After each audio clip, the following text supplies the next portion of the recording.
C'est normal d'avoir mal au ventre quand t'as tes règles. Moi je vais quand même au boulot, hein. Non mais quelle chouchoute. Mais prends ton médoc et arrête de te plaindre.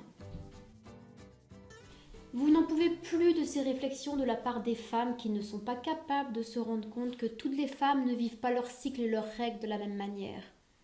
Elles ne sont pas capables de se rendre compte que non, ce n'est pas dans votre tête. Et que oui, vous avez mal au ventre pendant vos règles. Et peut-être que même vous avez d'autres signes cliniques du type maux de tête, congestion mammaire, troubles digestifs. Ce qu'elles ne savent pas non plus, c'est que peut-être vous avez également de l'irritabilité et de l'agressivité pendant vos règles. Et qu'à chaque réflexion non appropriée, elles encourent un risque de strangulation. Maintenant, elles sont prévenues. Mais alors, si ce n'est pas du domaine de la chouchotterie, pourquoi avez-vous mal au ventre pendant vos règles? Et pourquoi la solution n'est pas de prendre des médicaments symptomatiques tels que les antalgiques, les antispasmodiques, les anti-inflammatoires ou encore la pilule contraceptive? Pourquoi est-ce qu'il serait important d'écouter les règles douloureuses et de les identifier comme un signe d'alerte? Ce sont toutes les questions auxquelles on va répondre au cours de cette vidéo. Mais pourquoi mes règles sont douloureuses? Eh bien, les règles douloureuses devraient être vues comme la partie émergée de l'iceberg. Elles indiquent la présence d'une ou de plusieurs dysfonctions, expliquant donc ce symptôme. Ces dysfonctions causales peuvent, oui, vous déclencher des règles douloureuses, mais également potentiellement d'autres déséquilibres, d'autres dysfonctions, d'autres troubles, voire maladies. Il est donc important d'enquêter, de comprendre pourquoi vous avez des règles douloureuses et de prendre en charge ces causes.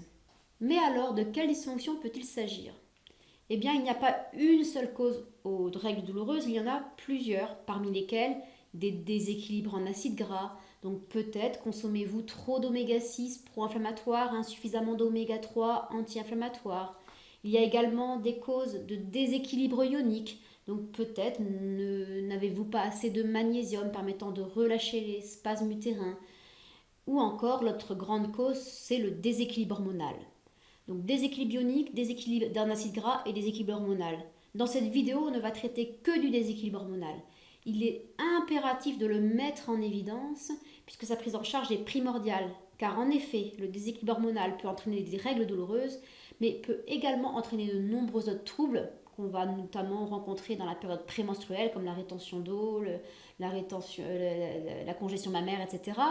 Mais ce déséquilibre œstroprogestatif peut également faire le lit des maladies telles que les cancers hormonaux dépendants. Donc de percevoir les règles non pas comme un symptôme désagréable, mais surtout comme le signe d'une dysfonction à rechercher et à prendre en charge, permettra donc d'avoir moins mal, voire plus mal du tout au ventre pendant vos règles, mais également de prévenir l'apparition de ces troubles, notamment du cancer hormonodépendant. Lorsqu'on prend un minimum de temps pour se pencher sur ce problème, on se rend compte que de prendre en charge les règles douloureuses avec des traitements symptomatiques ou encore pire avec une pilule contraceptive est inconcevable. En effet, la pilule contraceptive va non seulement ne pas prendre en charge l'origine du problème, donc la dysfonction causant les règles douloureuses, c'est-à-dire par exemple le déséquilibre œstroprogestatif, et pire, cette pilule contraceptive est reconnue par le CIRC, donc par le Centre international de la recherche du cancer, comme étant un cancérogène de première catégorie, augmentant les risques de faire un cancer du sein, des ovaires et de l'utérus chez la femme. Donc oui, je comprends que la femme souhaite une solution pour ne plus avoir mal au ventre, pour ne plus souffrir, mais par contre, nous ne devons pas nous satisfaire de ces solutions symptomatiques. La démarche micronutritionnelle, la démarche fonctionnelle en micronutrition consiste donc à enquêter, à comprendre l'origine du problème des règles douloureuses, à les prendre en charge. On verra alors avec ces stratégies une amélioration bien sûr des signes cliniques, mais également une diminution des risques de développer un cancer hormonodépendant. Mais alors, qu'est-ce que ce déséquilibre hormonal et comment est-il responsable de l'augmentation des cancers du sein? Eh bien, ce déséquilibre hormonal, il s'agit d'un déséquilibre entre les oestrogènes et la progestérone. On parle alors de déséquilibre œstroprogestatif. Il s'agit donc soit d'un excès d'œstrogène, soit d'un défaut de progestérone, ou du moins d'un excès d'œstrogène par rapport à la progestérone. L'implication des œstrogènes dans la genèse des cancers hormonodépendants n'est plus à démontrer. En effet, les œstrogènes vont stimuler la prolifération des cellules œstrogénodépendantes, donc des cellules qui sont équipées de récepteurs aux œstrogènes, favorisant alors la genèse des cancers. La progestérone, à l'inverse, va contrebalancer cet effet prolifératif des œstrogènes et va donc limiter le risque de développer ces cancers hormonodépendants. Et alors, pourquoi peut-on avoir ce genre de trouble ? Alors, quelle que soit la cause du déséquilibre œstroprogestatif, ceci va conduire à une augmentation de ce qu'on appelle l'imprégnation œstrogénique. Alors, qu'est-ce que c'est ? Eh bien, une grande partie des cellules de l'organisme, pas que au niveau des seins, de l'utérus, mais également au niveau du cerveau, des os, etc. Un très grand nombre de nos cellules sont équipées de récepteurs aux œstrogènes. Et donc, lorsque ces cellules sont excessivement stimulées par les œstrogènes ou par d'autres molécules qui ont également la capacité à stimuler ces récepteurs, et bien on va se retrouver avec une augmentation de ce qu'on appelle donc l'imprégnation œstrogénique. Donc l'imprégnation œstrogénique est la résultante de tous les facteurs favorisant cette stimulation, mais également des facteurs protecteurs qui vont donc limiter cette stimulation des récepteurs œstrogéniques. Mais alors, quels sont les facteurs d'abord qui augmentent l'imprégnation œstrogénique ? Eh bien, ils sont multiples. Il y a notamment tous les facteurs qui vont influencer la synthèse des œstrogènes à la hausse, ceux qui vont altérer la détoxication des œstrogènes, donc on peut ne pas en produire de trop mais mal les éliminer, donc la résultante sera la même. Et enfin, on a aussi tout ce qui va influencer notre imprégnation en perturbateurs endocriniens, ces molécules provenant de notre environnement qui ont la capacité à venir perturber nos fonctions endocriniennes, et notamment ici du coup les perturbateurs endocriniens qui sont dits œstrogénomimétiques, donc ils vont alors stimuler les cellules qui ont des récepteurs aux œstrogènes. Alors concernant la synthèse des œstrogènes, qu'est-ce qui va l'influencer à la hausse ? Eh bien d'abord l'obésité, le surpoids, l'insuline. Donc les conseils à donner sera de lutter contre l'obésité. Donc ça passe par la prescription d'activité physique régulière, ça passe par une diminution des sucres et des autres aliments à charge glycémique élevée. Je vous envoie sur la vidéo à ce sujet. La synthèse d'œstrogène est également stimulée par la consommation de viande ou de café. Elle peut être diminuée par la consommation d'huile de bourrache. Donc on va inviter les patients à revoir un petit peu leurs différentes consommations de ces différents aliments. Qu'est-ce qui peut impacter la détoxication des œstrogènes ? Eh bien, les œstrogènes, pour être détoxiqués, vont passer au niveau du foie. C'est un processus qui va se dérouler en deux phases. Au niveau de la première phase, ces œstrogènes vont être, on va passer le détail biochimique, mais ils vont être transformés en certains métabolites qui seront plus ou moins génotoxiques ou plus ou moins œstrogéniques en fonction des voies qu'ils vont prendre. Donc pour favoriser la bonne voie qui est protectrice, qui va diminuer les risques de cancer et l'imprégnation œstrogénique en général, il faut consommer des crucifères, donc des choux, des navets, tout type de choux, brocolis, choux-fleurs, choux de Bruxelles, etc. Mais il faut les consommer crus ou très peu cuits. On peut également consommer de la roquette, de la moutarde, du navet, des radis noirs et des artichauts, et on favorisera alors la détox vers la bonne voie au niveau de la phase 1. C'est pas terminé, après la phase 1, ces métabolites des œstrogènes doivent rentrer dans la phase 2 au niveau du foie avant d'être éliminés. Et là, il faut les conjuguer à différentes molécules, ce qui va nécessiter beaucoup de vitamines, beaucoup de minéraux que nous devons donc avoir en bonne quantité dans notre organisme. Alors quels sont-ils ? Eh bien il y a le magnésium, encore celui-ci, donc on va recommander à la femme ayant des règles douloureuses minimum 300 mg par jour, donc en 3 prises sous forme de glycérophosphate ou sous forme de bisglycinate. Donc voilà, il y a plusieurs laboratoires qui en font, je peux citer Nutrilogix, Bionutrix, TerraScience, Synergia ou Nutergia. Par ailleurs, le magnésium va aussi limiter les spasmes utérins puisqu'il va favoriser la détente musculaire de l'ensemble des muscles, y compris des muscles viscéraux, digestifs, etc. Donc ça va limiter également les règles douloureuses en relaxant le muscle utérin. Donc il faut aussi suffisamment de vitamines du groupe B, comme la B9, B6, B12, sont essentielles pour ce qu'on appelle méthyler nos hormones afin de les éliminer. Et donc là, ça va passer aussi par la consommation de protéines animales, parce que la B12 n'existe pas dans le règne végétal, ou quasiment pas.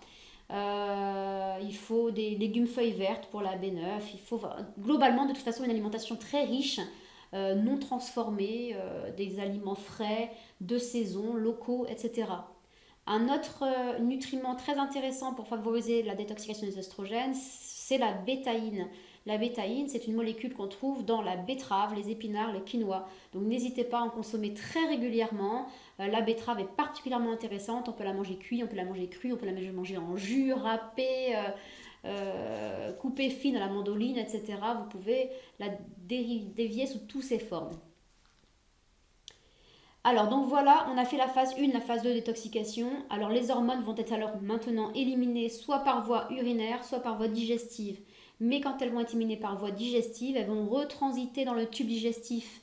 Et là, en fonction de votre microbiote, peut-être que vous allez déconjuguer vos oestrogènes qui ont été conjugués au niveau du foie pour les éliminer. Et si c'est le cas, vos oestrogènes vont être réabsorbés dans le tube digestif. Et donc vous allez augmenter votre pool oestrogénique, vous allez augmenter votre imprégnation oestrogénique. Ça veut dire qu'il faut optimiser son microbiote pour limiter ce phénomène. Donc optimiser votre microbiote en pratique, c'est manger beaucoup d'aliments que les bonnes bactéries adorent, comme les légumes, principalement les légumes. Tous les légumes sont intéressants. Quelques fruits, aussi des légumineuses, un peu de céréales complètes, mais en quantité modérée. Des polyphénols, des acides gras oméga 3, tous ces nutriments favorisent la prolifération des bonnes bactéries et donc vont diminuer la recapture des oestrogènes quand ils sont sur la voie de leur élimination. Troisième facteur qui peut augmenter l'imprégnation oestrogénique à la hausse, c'est la présence de perturbateurs endocriniens œstrogénomimétiques. Alors, qui sont-ils? Il y en a dans tous les plastifiants. Tout ce qui est phtalate et bisphénol sont contenus dans les plastifiants. Même si on vous dit qu'il n'y a pas de BPA, de bisphénol A, attention, il y a plein d'autres bisphénols qui sont également œstrogénomimétiques. Donc, fuyez le plastique, d'autant plus lorsqu'il est dans les contenants alimentaires qui sont en contact avec le gras et qui vont être chauffés. C'est une catastrophe. Remplacez tout ça par des boîtes en verre. On trouve également des perturbateurs endocriniens œstrogénomimétiques dans les pesticides. Donc manger le plus bio possible. Alors surtout les fruits, les légumes qu'on ne peut pas éplucher ou bien encore les huiles végétales puisque la plupart des perturbateurs endocriniens sont lipophiles, donc ont une très bonne affinité avec ce qui est gras. C'est pour ça qu'on en trouvera dans de grandes quantités, par exemple dans les poissons gras ou alors dans les huiles végétales. Donc favorisez le plus possible pour vos huiles végétales et vos légumes non épluchables des aliments biologiques. Mais alors, y a-t-il des facteurs par contre qui seront protecteurs en diminuant l'imprégnation œstrogénique? Eh bien oui, en effet, les aliments qui contiennent des phytoœstrogènes vont avoir cette capacité à moduler à la baisse l'imprégnation œstrogénique. Donc oui, les phytoœstrogènes vont se fixer sur les récepteurs aux oestrogènes. Oui, ils vont stimuler ces récepteurs. Mais non, ils ne vont pas augmenter l'imprégnation oestrogénique et les risques de cancer du sein, bien au contraire. Pourquoi? Simplement parce qu'en se fixant sur les récepteurs aux oestrogènes, ils vont certes activer ces récepteurs, mais beaucoup moins intensément que si c'était nos propres oestrogènes qui s'y étaient fixés. Donc les phytoœstrogènes du soja et du lin vont se fixer sur les récepteurs aux oestrogènes. Ils empêcheront donc nos propres oestrogènes de s'y fixer et d'activer les récepteurs. Et ils vont, oui, les activer, mais entre 10 à 1000 fois moins suivant les phytoœstrogènes. Donc, par exemple, pour le soja, suivant les molécules, on est entre 100 à 1000 fois moins. Pour le lin, plutôt autour de 10 000 fois moins de stimulation que si c'était nos propres oestrogènes qui s'y fixaient. Donc, non, c'est archi protecteur. Allez-y, pas de souci. En revanche, pour profiter de cet effet bénéfique des phytoœstrogènes, il faut avoir un bon microbiote. En effet, ces molécules ont besoin d'interagir avec le microbiote pour être activées. Ce qui ne veut pas dire que si vous avez un mauvais microbiote, les phytoœstrogènes sont dangereux. Ils ne seront juste pas utiles. Donc encore une fois, prenez soin de votre microbiote. Je vous renvoie aux conseils cités précédemment. Donc pour augmenter votre consommation de phytoœstrogènes, je vous conseille de consommer du soja, mais plutôt sous forme fermentée. Comme ça, même si vous n'avez pas un excellent microbiote, ils seront quand même déjà activés. Donc où trouve-t-on du soja fermenté? Dans tout ce qui est miso, tofu, fermenté, tempeh, tamari. Donc vous pouvez en consommer des petites quantités tous les jours ou des portions plus grandes, on va dire 3-4 fois par semaine. Et je vous conseille aussi de profiter des phytoestrogènes des graines de lin en consommant une cuillère à soupe de graines de lin broyées par jour, c'est très efficace. En revanche, ce que je dois vous dire, c'est que tous les phytoestrogènes ne sont pas aussi modulateurs que ceux qui sont dans le soja ou encore dans le lin. Par exemple, les phytoestrogènes du houblon sont, eux, plutôt oestrogéniques, quasiment autant que nos propres oestrogènes. Ils ne seront donc pas à recommander dans ces situations. Donc je peux aussi vous parler d'un deuxième facteur très important qui va moduler l'imprégnation oestrogénique à la baisse, c'est notre progestérone. En effet, tous ces effets dont je vous ai décrits par rapport aux oestrogènes, ces effets de prolifération des cellules oestrogènes dépendantes, c'est aussi ces effets qui vont majorer vos signes de syndrome prémenstruel, majorer vos risques de cancer du sein. En effet, les effets des oestrogènes sont contrebalancés par la progestérone. C'est pour ça qu'on parle d'équilibre œstroprogestatif. Donc, en effet, si vous n'avez pas suffisamment de progestérone, eh bien, vous n'arriverez pas à contrebalancer l'effet des oestrogènes. Vous allez donc augmenter votre imprégnation oestrogénique. Alors, qu'est-ce qui influence maintenant notre synthèse de progestérone? Eh bien, déjà notre âge. En effet, la jeune fille ou la femme en préménopause vont se retrouver dans des périodes de vie où elles seront à prédominance œstrogénique. En effet, chez la jeune fille, le temps que ses cycles prennent bien s'équilibrent correctement, elle aura une période d'hyperoestrogénie où elle aura beaucoup d'œstrogènes, mais pas une ovulation suffisamment qualitative pour fabriquer suffisamment de progestérone. Puisque oui, en effet, c'est le corps jaune après l'ovulation qui synthétise la progestérone. Donc si on n'a pas une bonne ovulation, on n'a pas une bonne progestérone. Donc chez la jeune fille, on peut recommander de prendre de la gémothérapie de framboisier qui va réguler les hormones, qui va améliorer l'ovulation et donc limiter cette imprégnation oestrogénique chez la jeune fille. Chez la femme en préménopause, bien que oui, avant la ménopause, elle a déjà ses oestrogènes qui s'abaissent, donc on pourrait plutôt s'attendre à avoir une diminution de l'imprégnation oestrogénique. Mais par contre, sa progestérone va s'abaisser d'autant plus rapidement et plus précocement que les oestrogènes, donc elle se retrouvera dans une période à prédominance oestrogénique, parfois 10 ans même avant la ménopause. Donc chez ces femmes, on va aussi chercher à évaluer si l'ovulation est qualitative et à essayer de travailler sur l'ovulation si nécessaire. Et on va aussi utiliser des plantes progestatives telles que le gâtillier ou encore l'alchimie. Par ailleurs, on peut aussi avoir une ovulation peu qualitative qui va donc abaisser la synthèse de progestérone pour d'autres raisons, comme par exemple parce qu'on n'a pas une bonne ovulation qui peut être perturbée éventuellement par du stress. Donc il s'agira encore une fois de mettre en évidence un éventuel stress et de le prendre en charge si nécessaire. Donc tous les conseils que je viens de vous donner, j'ai essayé de les individualiser quand même, mais il faut savoir que rien de tel que d'aller voir un professionnel de santé formé à la micronutrition qui vous adaptera vraiment tous ces conseils en fonction du terrain, des antécédents, des signes cliniques. Et il cherchera à voir si c'est vraiment un déséquilibre oestroprogestatif qui est à l'origine de vos règles douloureuses et s'il n'y a pas en plus des déséquilibres en acide gras, des déséquilibres ioniques qui ne font pas le sujet de cette vidéo. Alors en conclusion, qu'est-ce que je voudrais que vous reteniez? Eh bien que les règles douloureuses ne sont pas la seule conséquence du déséquilibre oestroprogestatif. C'est une des conséquences, mais il y a de nombreuses autres conséquences dont notamment l'augmentation des risques de faire un cancer hormonodépendant. Donc les règles douloureuses doivent, oui, être prises en charge, mais non pas avec des traitements symptomatiques qui vont juste arrêter le symptôme, faire taire le symptôme, mais pas prendre en charge les facteurs à l'origine de ce symptôme qui resteront alors en place avec ces traitements et qui vont entraîner d'autres troubles, éventuellement d'autres maladies qui viendront plus ou moins à long terme. Mais qu'en revanche, il faut chercher l'origine de ces règles douloureuses et les prendre en charge, ce qui va à la fois diminuer les règles douloureuses et apporter des effets secondaires positifs, contrairement aux traitements symptomatiques qui ne traiteront pas l'origine du problème et qui vont très souvent apporter des effets secondaires bien sûr négatifs, comme vous le savez.